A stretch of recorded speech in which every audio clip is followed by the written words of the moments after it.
కురుక్షేత్రం చరిత్రలో జరిగిన ఒక యుద్ధభూమి మాత్రమే కాదు, మనిషి జీవితానికి అద్దం పట్టే స్థలం. ఇక్కడ యోధులు ఆయుధాలతో పోరాడారు, కానీ నిజంగా చూస్తే వారు తమలోని భావాలతో పోరాడారు. మన జీవితంలో కూడా మనకు కనిపించని యుద్ధాలు జరుగుతూనే ఉంటాయి. ప్రతిరోజు మనసు ఒకవైపు లాగుతుంది, ధర్మం మరోవైపు లాగుతుంది. అదే కురుక్షేత్రం మనలోనే ఉంది. అర్జునుడు సర్వశ్రేష్ఠ యోధుడు, కానీ ఆ క్షణంలో అతను ఒక సాధారణ మనిషిలా అయిపోయాడు. తన ముందున్నవారు శత్రువులు కాదు, తన కుటుంబం, తన గురువులు, తన స్నేహితులు. అప్పుడు అతను అడిగిన ప్రశ్న ఇప్పటికీ మనలో ప్రతి ఒక్కరు అడుగుతున్నాం: సరైన చేయాలా లేక మనసుకు నచ్చిందే చేయాలా? అప్పుడు కృష్ణుడు మాట్లాడడం ప్రారంభించాడు. భవాన్ భీష్మశ్చ కర్ణశ్చ కృపశ్చ సమితింజయః అశ్వత్థామా వికర్ణశ్చ సౌమదత్తిస్తదైవ చ. భీష్ముడు అతను నిబద్ధతకు ప్రతీక. తన మాట కోసం తన జీవితాన్ని త్యాగం చేశాడు. కానీ అదే నిబద్ధత అతని తప్పువైపును నిలబెట్టింది. మన జీవితంలో కూడా కొన్నిసార్లు మనం తీసుకున్న నిర్ణయాలు మనల్ని బంధిస్తాయి. మనమే వేసుకున్న గొలుసులు మనల్ని ముందుకు వెళ్ళనివ్వవు.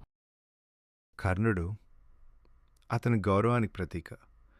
జీవితంలో ఎన్నో అవమానాలు ఎదురైనా అతను తన విలువను తగ్గించుకోలేదు. కానీ తనకిచ్చిన ఒక చిన్న గౌరవం కోసం అతను తన జీవితాన్ని ఒక తప్పు వైపు నడిపించాడు.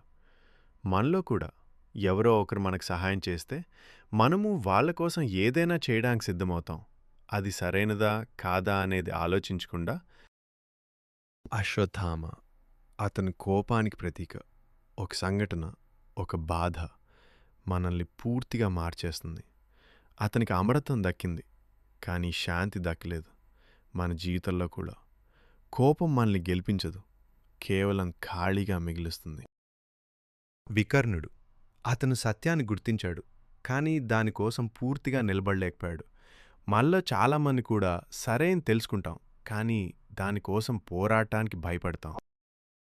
కృపాచార్యుడు యుద్ధంలో మాత్రమే కాదు, జ్ఞానంలో కూడా అగ్రగణ్యుడు. అతను ఒక గురువు, కానీ అవసరమైనప్పుడు యోధుడిగా మారిన వ్యక్తి. తన స్థిరత్వం, తన ఆలోచన అతన్ని ప్రత్యేకంగా నిలబెట్టాయి. సౌమదత్తి అంటే భూరిశ్రవుడు.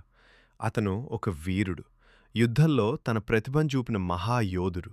తన ధైర్యం, తన నిబద్ధత అతన్ని ప్రత్యేకంగా నిలిపాయి.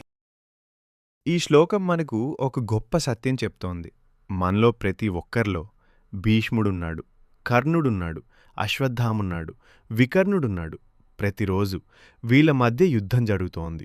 మన నిర్ణయాలు ఎవరు గెలుస్తారో నిర్ణయిస్తాయి.